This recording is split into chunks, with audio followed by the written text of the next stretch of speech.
안녕하세요. 나만의 개인 맞춤 법무사 김영용 법무사입니다. 이번 시간에는 제가 최근에 광주지방법원에서 진행했던 그 개인 파산 사건을 사례로 가지고 부동산을 갖고 계신데 그 부동산을 가지고 있는 상태 그대로 파산을 신청하시게 되는 경우들이 있습니다. 이 경우에 부동산이 어떻게 처리가 되는지, 그 중에서도 부동산 환가 포기에 대해서 설명을 드리려고 합니다.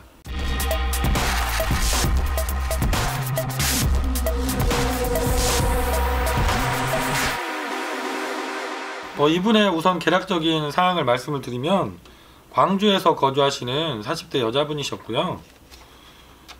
이분이 다른 것은 크게 문제가 없으셨는데, 처음에 전화 오셨을 때 이제 동산 경매 절차가 진행 중이어서 다급하게 전화가 오셨던 분이고요. 그래서 이 부분은 제가 여러 번 말씀드렸지만, 동산 경매권으로 전화가 오시면 제가 다른 사건보다 먼저 우선해서 급하게 처리를 잘 해드리고 있어요. 그래서 이분도 신청하고 나서 며칠 만에 중지명령을 결정을 받고 동생 경매를 중지시켜서 이렇게 진행을 했었고요. 한 가지 이분이 좀 특이했던 사항이, 파산을 신청하시는 분들이 대부분은 별다른 재산이 없으신 상태로 전화가 오십니다. 재산을 가지고 계신 것들이 보통 중고 자동차라든가 보험, 일부 환급금 정도신데, 이분 같은 경우는 부동산을 하나 갖고 계셨어요, 타 지역에.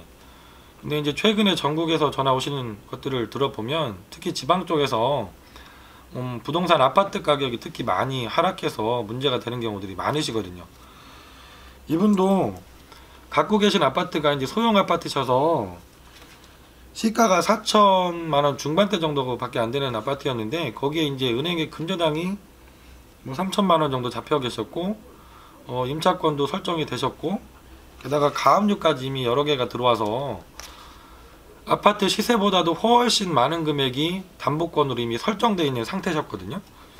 그래서 제가 이제 상담 전화 오셨을 때, 아파트는 당연히 이미 내 것이 아니니까 이거는 이제 파산 절차 진행 중에 관제인께서 이제 조사하시고 처분하실 것이다. 그래서 아파트는 내 재산이 아니다라고 생각하시고 진행하시면 면책은 충분히 받으실 수 있습니다 라고 말씀드리고 진행을 했었고요. 관제인께서도 이제 조사를 하셨죠. 이게 과연 환가를 하면 배당을 할 수 있는 재산이 되는지 이 부분을 조사를 하시게 됩니다. 하지만 이분 사례처럼 아파트 시세보다 이미 더 많은 담보권이 설정되어 있는 부동산은 환가를 한다고 해도 그 담보권자한테 배당해주고 남는 돈이 전혀 없게 되는 거죠. 이렇게 재산을 관제인께서 굳이 환가를 하실 필요가 없는 재산들은 환가 포기라는 절차로 진행을 하게 되시는 거죠. 그 시가라든가 담보권의 가격들을 조사하시고 판사님한테 환가라도 배당 가능성이 전혀 없는 재산입니다 해서 환가 절차 없이 바로 면책을 의견을 올려주시는 거죠.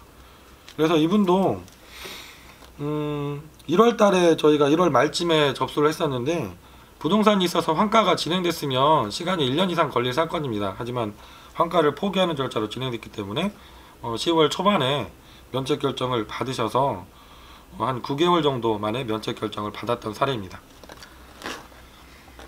오늘은 제가 그 최근에 진행했던 광주지방법원 사례를 가지고, 내가 부동산이 있는 경우에도 당연히 파산 신청이 가능하고, 그 부동산이 이미 시가보다 많은 근저당이나 이렇게 담보권이 설정되어 있는 것이라면 매각 절차를 통하지 않고 환가 포기 절차를 통해서 길지 않은 시간에 면책 결정도 받으실 수 있다는 것을 말씀을 드렸습니다.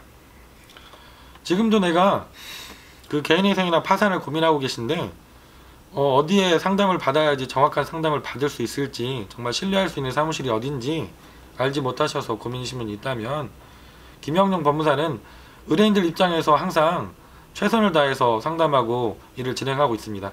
전국에 어디에 계셔도 편하게 전화 주시면 친절하게 상담 드리도록 하겠습니다. 김영용 법무사였습니다. 감사합니다.